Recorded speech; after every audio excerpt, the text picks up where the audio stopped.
जोहार झारखंड। मैं सरिता महतो, झारखंड की बेटी, और आज की कविता मैं हमारे समाज में हो रहे कुछ गंदगियों पर लिख रही हूँ। शायद ये कविता आप सबों को अच्छी लगेगी, पर जो प्यार मोहब्बत करते हैं उन लोगों को ये कविता बिल्कुल भी अच्छी नहीं लगेगी, क्योंकि ये कड़वी सच्चाई है जो सभी को चुभेगी।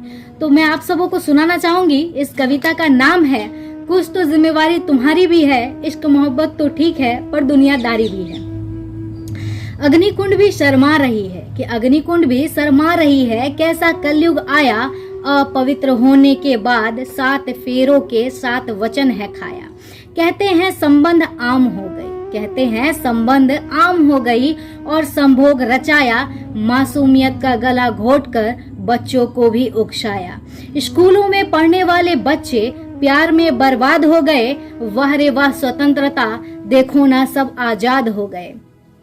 जिसकी उम्र अभी खेलने की थी जिसकी उम्र अभी खेलने की थी, वो अभी अभी किसी के साथ सोकर आई है। आत्मा एक दूसरे से मिले ना मिले, पर वो अपना बचपन खोकर आई है। जिम्मेवारी सिर्फ उनके घर वालों की नहीं, कुछ हमारे समाज वालों की भी है। हर पार्क को गंदा करने वाले उन प्यार करने वालों की भी है। कहते हैं 10 साल से रिश्ते में बंधे हैं वो, कहते हैं 10 साल से रिश्ते में बंधे हैं वो, शादी तो करनी ही है तो संबंध बनाने में क्या है। मैं पूछती हूँ इतने साल रुक ही गए थे तो और कुछ दिन रुक जाने में ही क्या है। लड़कियां कहती हैं हमेशा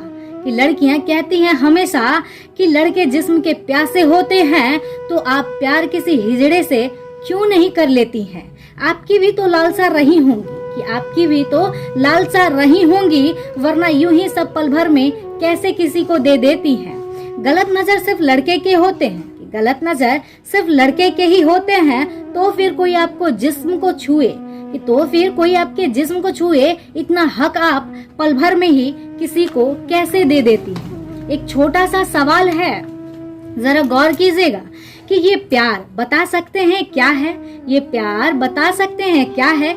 किसी के करीब जाना, उसे छूना, क्या यही प्यार है। कहते हैं नहीं, हमारे बीच ऐसा कुछ भी नहीं हुआ है। कुछ सालों के बाद उनके ही सामने से कोई बुजुर्ग भी गुजर जाए तो वो जरा भी नहीं शर्माते हैं, और यही घटिया लोग प्यार जैसे शब्द का मजाक बनाते हैं। आज ऐसा कोई स्थान नहीं बचा है जिस जगह पर ये चोच लड़ाने वाले लोग नहीं जाते हैं। किसी को मतलब नहीं है कौन क्या कर रहा है, पर दरख्वास्त है आप लोगों से, हमारा समाज गंदा हो रहा है। और हमारे फिल्म जगत के फिल्म सितारे इतनी ही आपको दिखाने की पड़ी है, एक रुमाल सा भी पहनते क्यों हो। बहुत सारे वेबसाइट बनी पड़ी हैं, अपना वीडियो वहीं डालते क्यों नहीं हो। क्यों हमेशा पर्दों पर अधनग्न प्रदर्शन दिखलाते हो। इतनी ही दौलत कमाने की भूख लगी है कि आप अपना ईमान तक बेच आते हो। बड़े लोग होंगे आप बेशक अपने घर में, पर हमारे समाज को गंदा करने वाले सबसे बड़े कीड़े हो आप। हर घर में बच्चे बिगड़ रहे हैं, क्या इसके जिम्मेवार नहीं हो आप। छोटे बच्चे भी अब बड़े हो गए हैं, उन्हें कहो कि ये गलत है, ना करो तुम, वो उल्टा हमें ही धमकाते हैं। कहते हैं जो मुझे खिलाता है वो कुछ नहीं कहते, तो आप बोलने वाले कहाँ से आ जाते हैं। इतनी स्वतंत्रता चाहिए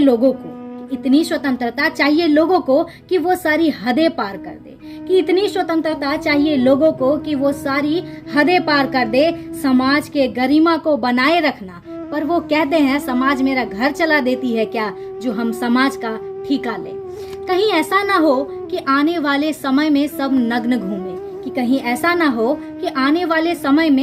नग्न घूमे, इसलिए कुछ तो जिम्मेवारी हमारी भी है। इश्क मोहब्बत तो ठीक है पर दुनियादारी भी है। तो शायद ये कविता आप लोगों को अच्छी लगी होगी, मुझे मालूम है ये सच्ची बात है, तो बहुत लोगों को कड़वी भी लगी होगी। तो धन्यवाद।